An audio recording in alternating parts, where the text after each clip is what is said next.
Alors, je vais peut-être dire quelques mots avant de donner la parole à Ses Excellences sur la situation après 2 ans de printemps arabe, en disant qu'au fond, ce n'est pas la situation objective qui est importante, c'est le ressenti de cette situation.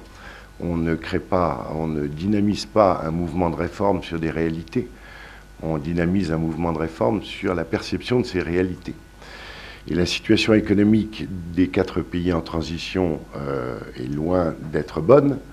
Cela étant, si on la compare à la situation de nos pays européens, elle n'est pas si mauvaise que ça aussi.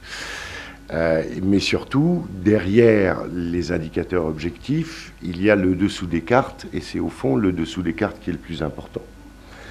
Et c'est là-dessus que je voudrais que nos 4 intervenants puissent nous apporter un éclairage. Alors, quelle est la situation vue objectivement? On a une situation qui est mauvaise, mais ce n'est pas ce qu'il y a de plus préoccupant. Elle est mauvaise pour 2 raisons. D'abord parce que les révolutions sont intervenues après le choc de la crise systémique mondiale, qui avait durement touché les pays du Sud, les avait touchés d'ailleurs autrement que les pays développés, mais a provoqué une forte chute de l'activité économique, tout simplement parce que les pays du Sud sont fortement dépendants des pays développés par leur flux économique extérieur, que ce soit le transfert des migrants, le commerce extérieur, l'achat de services, etc., etc. Et que par conséquent, il y a eu une brusque contraction de l'activité économique. Cette contraction de l'activité économique, au fond, ils en sont sortis très très rapidement. Si on regarde les chiffres de croissance à la fin 2010, on a de nouveau une croissance qui est de 3-4%. Je le rappelle, nous en Europe, on a une croissance qui est de 0, donc c'est déjà pas si mal. Puis là-dessus sont intervenues les révolutions. Alors dans les révolutions, il y a eu plusieurs choses. Il y a eu d'abord les troubles que les révolutions engendrent. Il y a eu la situation syrienne qui évidemment a des dommages collatéraux sur l'ensemble de la région du Machrek et sur tous les voisins. Dans le cas de la Libye, il y a eu des destructions aussi extrêmement importantes. Et puis, il y a eu, au fond, en absence de politique structurelle existant dans ces pays, que ce soit sociale, que ce soit en matière industrielle, de spécialisation de l'offre, etc., etc., tous ces gouvernements ont eu recours à des politiques keynésiennes de soutien de la demande, à travers une très forte hausse des subventions au prix de denrées de base, c'est-à-dire l'huile, le sucre, le blé, l'énergie.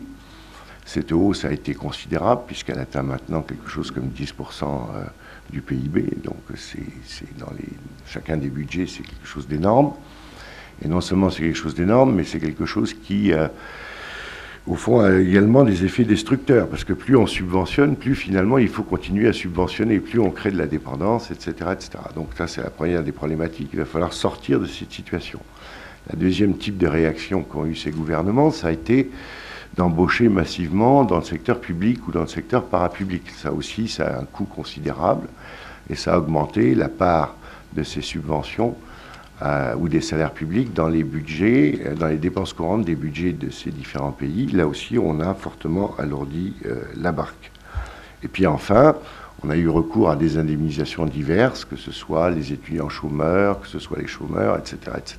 Là encore, ça plombe considérablement les budgets. Le résultat de tout ça, c'est qu'on a une balance des paiements déficitaire, c'est qu'on a des budgets déficitaires. Le budget tunisien est déficitaire de 10% du PIB, le budget égyptien, je crois, de 8 ou 9%. Enfin, donc, on a des situations très, très, très lourdes. Et au fond, maintenant, la question, c'est de savoir comment est-ce qu'on en sort. Alors, c'est là qu'intervient le dessous des cartes. Comment est-ce que l'on passe à un système qui permette d'embrayer la réflexion politique sur la modernisation économique?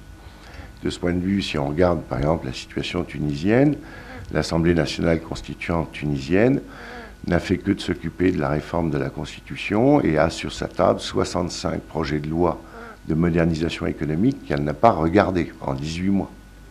65 projets de modernisation économique qui ont été préparés par les premiers gouvernements tunisiens et qui sont restés sur la table de l'Assemblée nationale. Donc on n'a pas avancé. On n'a pas avancé en termes de mise en place d'un phénomène ou d'un cycle de modernisation de l'économie. On n'a pas avancé non plus parce que la plupart des gouvernements qui sont sortis des nouvelles élections, je fais exception ici du Maroc, parce que le Maroc est un pays qui, grâce à Dieu, a évité la révolution, parce qu'il est en évolution démocratique depuis 1996, c'est-à-dire depuis très longtemps. Et donc, disais-je, on n'a pas de perspective politique qui soit de nature à restaurer la confiance. Or, c'est ça qui est le plus important. Il faut restaurer la confiance interne vis-à-vis de son gouvernement. Il faut restaurer la confiance externe de façon à ce que les flux de commerce reprennent, que les achats de services reprennent, etc., etc. Voilà. Alors, au milieu de tout ça, il y a de l'aide internationale. L'aide internationale a été assez significative, mais l'aide internationale, ce n'est pas elle qui décide. Les décisions sur quel va être le contrat social, c'est le peuple et ses représentants qui seuls peuvent les prendre. Et tant que ces options-là ne sont pas levées, encore une fois, par l'Assemblée nationale constituante, par la prise d'un certain nombre de lois, par le débat public, par l'agencement entre les sociétés civiles et les gouvernants, etc., l'aide internationale, au fond, elle n'embraye pas non plus, même si, encore une fois, elle a été significative. Je vous donne quelques chiffres. L'aide remboursable au développement peut être estimée au cours des 2 dernières années à quelque chose comme 16 milliards de dollars, donc c'est loin d'être négligeable. C'est la moitié de ce qui avait été promis par le G8 en septembre 2011 à Marseille, mais c'est néanmoins quand même important, 16 milliards de dollars.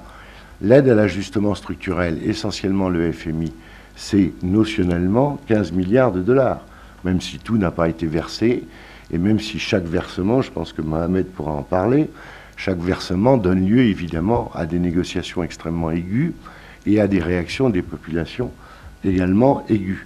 Mais néanmoins, encore une fois, à peu près 15 milliards de dollars d'aide à l'ajustement structurel. Mais encore une fois, tant que les décisions cruciales sur le pacte social n'ont pas été prises, eh ben, tout ça, ça n'embraye pas. Et donc, comment est-ce qu'on en sort ? Alors, je voudrais peut-être centrer cette table ronde sur 2 sujets, 2 thématiques. Premièrement, comment est-ce qu'on réduit les 3 grandes inégalités ou iniquités que sont l'iniquité générationnelle, l'iniquité de genre, c'est-à-dire le sous-accès des femmes aux emplois, et enfin l'iniquité territoriale, c'est-à-dire le surdéveloppement de certaines zones, alors que vous avez certaines parts du territoire qui ont été sciemment maintenues dans des états de dépendance et de sous-développement. Donc comment est-ce qu'on embraye, disons, sur la correction de ces 3 iniquités ? Et puis, ensuite, je propose qu'on passe sur une deuxième partie de la table ronde, qui est, au fond, quelle politique d'ouverture est-ce qu'il faut avoir ? L'ouverture au commerce international, à l'intégration régionale, est évidemment un facteur de croissance, mais on a bien vu qu'une ouverture trop rapide, trop brutale, sans politique structurelle derrière, crée certes de la richesse, mais crée de la pauvreté parce que cette richesse n'est pas répartie. Et donc, quel type de politique d'ouverture faut-il avoir en termes de politique de l'offre, et notamment de politique industrielle, en termes de politique de commerce international et d'attractivité vis-à-vis des investissements directs étrangers, et en termes également de répartition sociale des bénéfices de cette croissance-là.